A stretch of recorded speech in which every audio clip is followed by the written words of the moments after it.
எல்லாருக்கும் வணக்கம். இன்னைக்கு காலையிலேயே மீன் வண்டி வந்துச்சு. நாங்கள் செந்நகரை வாங்கினோம். க்ளீன் பண்ணிவிட்டு அதை குழம்பு வச்சு வறுப்போம் அப்படின்னு வாங்கினோம். ஃபஸ்ட்டு நல்லா க்ளீன் பண்ணிவிட்டு குழம்புக்கு எங்கள் வீட்டுக்காரர் ரெடி பண்ணிக்கிட்டு இருந்தார். அதுக்குள்ளே நான் கழுவி முடிச்சிட்டேன். நல்லா 1க்கு 3-4 வாட்டி நல்லா அலசிட்டு உப்பு போட்டு உலர்த்திட்டு நல்லா பண்ணணும். அப்போ தான் மீன் எந்த ஒரு கவுச்சியும் இல்லாமல் நல்லாயிருக்கும், நல்லா ஃப்ரெஷ்ஷாக இருக்கும். அப்புறம் மீன்லாம் நறுக்கி வச்சிட்டாரு. அது மீன் குழம்புக்கு எண்ணெய் ஊற்றி வெந்தயம் போட்டு கருவேப்பிலை போட்டு வெங்காயம், பச்சை மிளகா, தக்காளி எல்லாத்தையும் போட்டு நல்லா வதக்கணும். அதுக்கு வதக்கறதுக்குள்ளேயே நாங்கள் ஒரு பக்கம் மீனுக்கும் பெரட்டுறதுக்கும் வறுவலுக்கும் பெரட்டி வச்சிட்டோம். ஏன்னா அது வதங்கறதுக்கு லேட் ஆகும்னு சொல்லிட்டு ஒரு பக்கம் சாப்பாடு ஆகிக்கிட்டு இருந்துச்சு. எல்லாம் டக்கு டக்கு பண்ணிட்டோம்னா வேலை முடிஞ்சிடும். அப்புறம் நல்லா சுட சுட சாப்பிட்லாம் அப்படின்னு நாங்களும் டக்கு டக்குன்னு பண்ணிக்கிட்டே இருந்தோம்.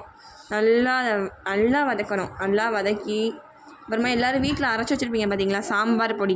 அது தேவையான அளவு போட்டுக்கணும். நாங்கள் வீட்லேயே அரைச்சிடுவோம். மற்றவங்க மாதிரி மீன் குழம்புக்கு அந்த மாதிரி பவுட்ரு தனியாக வறுக்கறதுக்குலாம் வாங்க மாட்டோம். எல்லாமே ஒட்டுக்காவே எல்லாத்துக்குமே இதுதான். வெஜ்ஜாக இருக்கட்டும், நான்வெஜ்ஜாக இருக்கட்டும், எல்லாத்துக்குமே இந்த பொடியை தான் போடுவோம். இதுதான் நம்ம உடம்புக்கும் நல்லது. புளி தேவையான அளவு ஊற வச்சுருந்தாரு.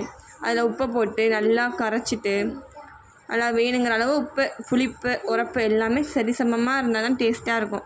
அதில் வடிகட்டியே ஊற்றிட்டு நல்லா மீன் குழம்புல அதை ஊற்றிட்டோம்னா அதில் நம்ம டேஸ்ட் பண்ணி பார்த்தோம்னா தெரியும் எல்லாம் கரெக்டாக இருக்கா அப்படின்னு. நல்லா கொதிச்சதுக்கப்புறம் பொடிபாடை அடங்கினதுக்கப்புறம் அதில் மீனை போட்டு மீன் வெந்த உடனே இறக்க வேண்டியது தான்.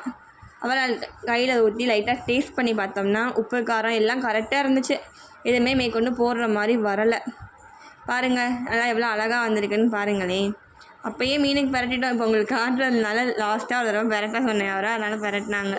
அதையும் நாங்கள் வறுத்துட்டு நல்லா டேஸ்ட்டாக நல்லா மீன் உங்களுக்குலாம் நல்லா கருக விட்டு வறுத்தா பிடிக்குமா, இல்லை லேசாக வறுத்தா பிடிக்குமான்னு கமெண்டில் சொல்லுங்கள். ஆனால் எனக்கு கருகி இருந்தால் தான் பிடிக்கும். ஆனால் எங்கள் வீட்டுக்காருக்கு கருகுனா பிடிக்காது.